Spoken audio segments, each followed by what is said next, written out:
ಇದರ ಅರ್ಥ ಏನು ಅಂತ ನಾವು ನೋಡೋದಾದ್ರೆ ಅಲ್ಲಿ ನಿಡುಗರು ಅಂತ ಬಂತು. ನಿಡುಗರು ಅಂದ್ರೆ ಏನು?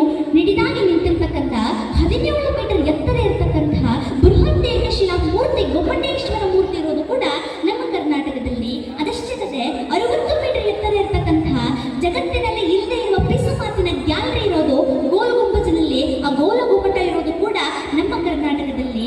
ಮೈಸೂರು ಅಂತ ತಗೊಂಡಾಗ ನಮ್ಗೆ 2 ವಿಷಯಗಳ ಮುಖ್ಯವಾಗಿ ನೆನಪಿಗೆ ಬರುತ್ತೆ. ಏನು ಅಂತಂದ್ರೆ, ಒಂದು ಬೃಹತ್ ನಂದಿ ಮೂರ್ತಿ ಇರೋದು ನಮ್ಮ ಮೈಸೂರಿನಲ್ಲಿ, 7 ಕ್ವಿಂಟಲ್ ಸ್ವರ್ಣ ಖಚಿತ ಸಿಂಹಾಸನ ಇರುವುದು ನಮ್ಮ ಮೈಸೂರಿನಲ್ಲಿ, ಸ್ವರ್ಣ ಅಂಬಾರಿ ಇರುವುದು ನಮ್ಮ ಮೈಸೂರಿನಲ್ಲಿ. ಕೇವಲ ಅದಷ್ಟೇ ಅಲ್ಲದೆ ಶಿವಮೊಗ್ಗ ಅಂತ ತಗೊಂಡಾಗ ವಿಶ್ವವಿಖ್ಯಾತಿಯನ್ನು ಪಡೆದಿರ್ತಕ್ಕಂಥ 290 ಮೀಟರ್ ಎತ್ತರದಿಂದ ತುಮುಕುವಂತಹ ಜೋಗ ಜಲಪಾತ ಇರೋದು ಕೂಡ ನಮ್ಮ ಕರ್ನಾಟಕದಲ್ಲಿ ಅಂತ ಇವತ್ತು ಹೆಮ್ಮೆಯಿಂದ ಹೇಳ್ಕೊಳ್ಬೋದು ಅಂತ.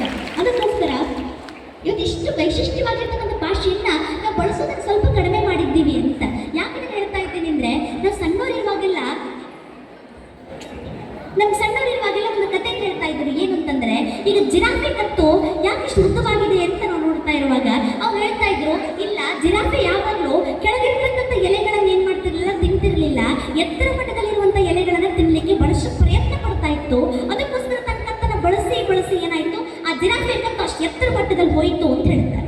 ಇನ್ನೊಂದು ಕತೆ ನಾವು ಕೇಳಿದ್ದೀವಿ. ಇವತ್ತು ಆಗಿನ ಕಾಲದಲ್ಲಿ ಮಾನವನಿಗೆ ಬಾಲ ಇತ್ತು ಅನ್ನೋದು ನಮ್ಗೆ ಗೊತ್ತು. ಇವತ್ತು ಬಾಲ ಯಾಕಿಲ್ಲ ಅಂತ ಕೇಳಿದಾಗ ಹೇಳ್ತಾರೆ, ಇಲ್ಲ ಸ್ವಾಮಿ, ಮಾನವ ಯಾವತ್ತು ಬಾಲವನ್ನು ಬಳಸಲೇ ಇಲ್ಲ, ಅದಕ್ಕೋಸ್ಕರ ಬಾಲ ಅನ್ನೋದೇನಾಗೋಯ್ತು, ಮಾಯವಾಗೋಯ್ತು ಅಂತ. ಈ 2 ಕಥೆಗಳನ್ನು ನಾವು ತಿಳ್ಕೊಳ್ಬೋದು. ಏನು ಅಂತಂದ್ರೆ, ಯಾವಾಗ ನಮ್ಮ ಕನ್ನಡ ಭಾಷೆಯನ್ನು ಸಮರ್ಥವಾಗಿ ಬಳಸ್ತೀವೋ ಅವಾಗ ಮಾತ್ರ ಅದು ಜಿರಾಫೆ ಕತ್ತಿನಲ್ಲಿ ಎತ್ತರವಾಗಿ ಬೆಳೆಯಲಿಕ್ಕೆ ಸಾಧ್ಯ. ಅದನ್ನ ಬಳಸದೇ ಇದ್ರೆ ಅದು ಮಾನವನ ಬಾಲವಾಗಿ ಮಾಯವಾಗಿ ಹೋಗುತ್ತೆ ಅಂತ. ಇವತ್ತು ನಾವು ಅದನ್ನೇ ಅರ್ಥ ಮಾಡ್ಕೊಳ್ಬೇಕು. ಇವತ್ತು ಕನ್ನಡ ಅನ್ನೋದು ಜಿರಾಫೆ ಕತ್ತಾಗಬೇಕಾ ಅಥವಾ ಮಾನವನ ಬಾಲ ಆಗಬೇಕಾ ಅಂತ. ಅದಕ್ಕೋಸ್ಕರ ಕನ್ನಡ ಅನ್ನೋದು ತುಂಬಾ ವೈಶಿಷ್ಟ್ಯವಾಗಿರ್ತಕ್ಕಂಥ ಭಾಷೆ ಆಗಿದೆ. ಅದಷ್ಟೇ ಅಲ್ಲದೆ ಕವಿರಾಜ ಮಾರ್ಗದಲ್ಲಿ ಒಂದು ಮಾತನ್ನು ಹೇಳುತ್ತಾರೆ ಶ್ರೀ ವಿಜಯವರು, ಪದನರಿದು ನುಡಿಯುವುದ ನರಿದಾರ ಎಲುವರು ಪರ ನಾಡವರ್ಗಳು ಚತುರರು ನಿಜದೆ ಕುರಿತೋದೆ ಕಾವ್ಯ ಪ್ರಯೋಗ ಪರಿಣಿತ ಮತಿಗಳು ಸುಬಟರ್ಗಳು ಕವಿಗಳು ಸುಪ್ರಭುಗಳು ಚಲ್ಲವರ್ಗಳು ಬಿಜನರ್ಗಳು ಗುಡಿಗಳು ಅಭಿಮಾನಿಗಳ ತಿಗ್ರರ್ ಗವಿರ ಚಿತ್ತರ ವಿವೇಕಿಗಳು ನಾಡವರ್ಗಳು ಅಂತ ಹೇಳುತ್ತಾರೆ. ಇದರ್ಥ ಏನು ಅಂದ್ರೆ, ಕನ್ನಡಿಗರು ಯಾವ ರೀತಿ ಇದ್ರು ಅಂದ್ರೆ, ಸುಬಟರ್ಗಳು, ಬಟರು ಅಂದ್ರೆ ಏನು, ಯೋಧರು, ಸುಬಟರ್ಗಳು ಅಂದ್ರೆ ಒಳ್ಳೆ ಯೋಧರಾಗಿದ್ರು, ಕವಿಗಳಾಗಿದ್ರು, ಗುಣಿಗಳು ಗುಣವಂತರಾಗಿದ್ರು, ಚಲವರ್ಗಳು ರೂಪವಂತರಾಗಿದ್ರು, ಬಿಜನರ್ಗಳು ಕುಲದಿಂದ ಹುಟ್ಟಿದ ನಮ್ಮ ಕನ್ನಡಿಗರಾಗಿದ್ರು. ಕೇವಲ ಅಷ್ಟೇ ಅಲ್ಲದೆ ಕುರಿತೋದೇನೆ ಕಾವ್ಯ ಪ್ರಯೋಗವನ್ನು ಮಾಡಷ್ಟು ಸಾಮರ್ಥ್ಯ ಉಳ್ಳವರು ನಮ್ಮ ಕನ್ನಡಿಗರಾಗಿದ್ರು ಅಂತ ಶ್ರೀ ವಿಜಯ ಅವರು ಪದನರಿದು ನುಡಿಯಲು ಎಂತಕ್ಕಂಥ ಒಂದು ಕವಿತೆಯಲ್ಲಿ ಹೇಳ್ತಾರೆ ಅಂತ. ಹೀಗೆ ಕನ್ನಡದ ಬಗ್ಗೆ ಹೇಳ್ತಾ ಹೋದ್ರೆ ದಿನಾಂಕ ಸಾಲೋದಿಲ್ಲ. ಅದೇ ರೀತಿ ಕನ್ನಡ ಅಂತ ನೋಡೋದಾದ್ರೆ, ಕನ್ನಡ ನನ್ನ ಮನಸ್ಸು, ಕನ್ನಡ ನನ್ನ ಕನಸು, ಕನ್ನಡವೇ ನನ್ನ ಹೆಮ್ಮೆಯ ಸೊಗಸು, ಕನ್ನಡಿಗರ ಬಾಯಲ್ಲಿ ಕನ್ನಡ ಇಳಿಯೋದು ನನಗೆ ಮುನಿಸು ಅಂತ ಹೇಳ್ತೇನೆ. ಕೊನೆಯದಾಗಿ ಒಂದು ಕಥೆಯನ್ನು ಹೇಳ್ತೀನಿ ನಾನು. ಏನು ಅಂತಂದ್ರೆ, ಇವತ್ತು ಬಹಳಷ್ಟು ಜನ ಶಿಷ್ಯರು ನಾವು ಇದ್ದೀವಿ. ಇವತ್ತು ಗುರು ಎಷ್ಟು ಮುಖ್ಯ ನಮ್ಮ ಜೀವನದಲ್ಲಿ ಅಂತಂದ್ರೆ, ಇವತ್ತು ರಾವಣ ನಮ್ಗೆಲ್ರಿಗೂ ಕೂಡ ಗೊತ್ತು.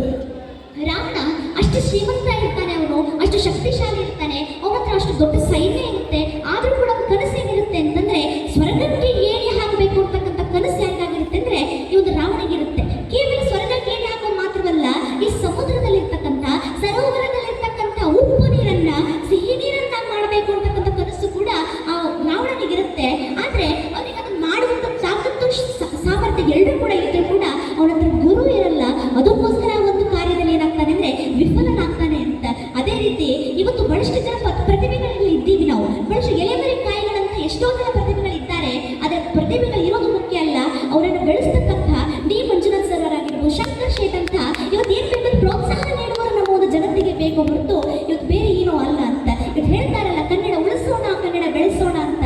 ಆದ್ರೆ ಅವೆರಡರ ಮೊದಲು ಕನ್ನಡವನ್ನ ಸಮರ್ಥವಾಗಿ ಬಳಸೋಣ ಅಂತಕ್ಕಂಥ ಒಂದು ಮಾತನ್ನ ಹೇಳ್ತಾ, ಎಲ್ಲರೂ ಕೂಡ ನಮ್ಮ ಕನ್ನಡವನ್ನ ಸಮರ್ಥವಾಗಿ ಬೆಳೆಸಿ ಕನ್ನಡವನ್ನ ಇನ್ನಷ್ಟು ಬೆಳೆಸೋಣ ಅಂತ ಹೇಳ್ತಾ, ಕೊನೆಯದಾಗಿ ಮಧುಮೇಹ ಇದ್ದವರಿಗೆ ಸಕ್ಕರೆ ಕೊಡಲ್ಲ.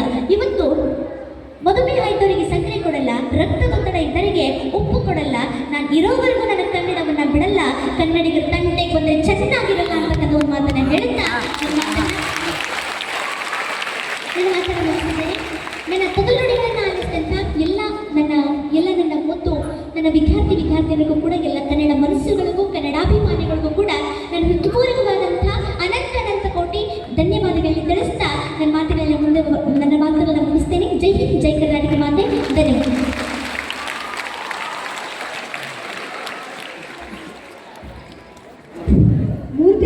ಚಿಕ್ಕದಾದರೂ ಕೀರ್ತಿ ದೊಡ್ಡದು ಅನ್ನುವ ಹಾಗೆ ಇವರ ವಯಸ್ಸು ಅತ್ಯಂತ ಚಿಕ್ಕದಾಗಿದ್ದರೂ ಇವರು ತಿಳ್ಕೊಂಡಿರುವಂಥ ಜ್ಞಾನ ತುಂಬ ಅಪಾರವಾದದ್ದು.